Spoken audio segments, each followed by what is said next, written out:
У лютым наступнага года Яна Лісоўская атрымае дыплом аб вышэйшай адукацыі і спецыяльнасць «Сацыяльная работа ў розных сферах жыццядзейнасці». А паралельна з вучобай у мінскім філіяле Расійскага дзяржаўнага сацыяльнага універсітэта яна працуе ў аддзяленні дзённага знаходжання маладзечанскага цэнтра сацабслугоўвання насельніцтва. Яе падапечныя – людзі з інваліднасцю, да таго ж многія з іх недзеяздольныя. Работы шмат – дапамагчы ім апрануцца, распрануцца, суправаджаць на прагулкі, экскурсіі і выстаўкі, выслухаць і даць параду, а яшчэ рыхтаваць шмат розных мерапрыемстваў. С моими подопечными, конечно, иногда бывает сложно, потому что люди все-таки особенные, и им нужно особое внимание, поэтому сложно, но интересно, скажем так. Я свою работу очень люблю, если честно, потому что каждый день я вижу, как я помогаю людям, даже просто тем, что я их выслушиваю, что я их могу обнять, что я им могу как-то помочь в физическом плане. Поэтому я ее люблю. У свой час Яна закончыла тэатральны клас у гімназіі каледжы мастацтваў «Маладзечна», і таму ўсе мерапрыемствы можа аздобіць цікавымі артыстычнымі момантамі. Яшчэ ўмее вышываць, вязаць, шыць, плесці з бісера арыгінальныя рэчы. Яна таксама паспявае працаваць валанцёрам і ў раённай арганізацыі Чырвонага крыжа.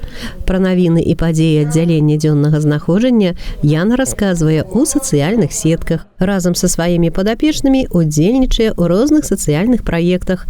Адзін з іх, дарэчы, і стаў асновай яе работы-пераможцы ў конкурсе «Малады лідар Міншчыны». Суть нашего проекта заключалась во внедрении анималотерапии в наш центр. То есть это взаимодействие людей с инвалидностью с животными. На крестьянско-фермерском хозяйстве Сивка-Бурка нам великодушно предоставили эту возможность. У них есть большое количество животных. Это лошади, куры, ослики, даже страусы, верблюды, с которыми нам можно взаимодействовать.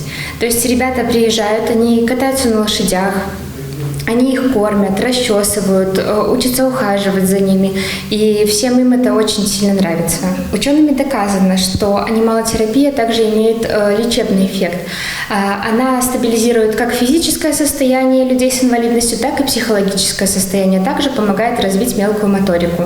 Працаваць з людзьмі з інваліднасцю досыць няпроста, а ў Яны атрымліваецца. Малады сацработнік прызнаецца, што для яе больш складана знаходзіцца на публіцы пад прыцэлам фота і відэакамер, хаця гэта таксама, напэўна, патрэбны вопыт. У планах атрыманне дыплома, абуладкаванне з мужам уласнай кватэры і работа ў нашым горадзе. Падапечныя штодзённа з нецярпеннем чакаюць прыходу Яны Сергеевны і з задавальненнем падтрымліваюць яе новыя ідэі і прапановы ва ўсіх акцыях і праектах. Мы еще и танцами с ней занимаемся. Сейчас на спектакле, с помощью Яны Сергеевны, с ней очень долго дружим с ней. И соревнования было у нас, мы с ней тренировались, и больше и общение, и советы нам дает. И мы с ней советуемся. Алла Маркелова, Алексей Андреевский, МКТБ.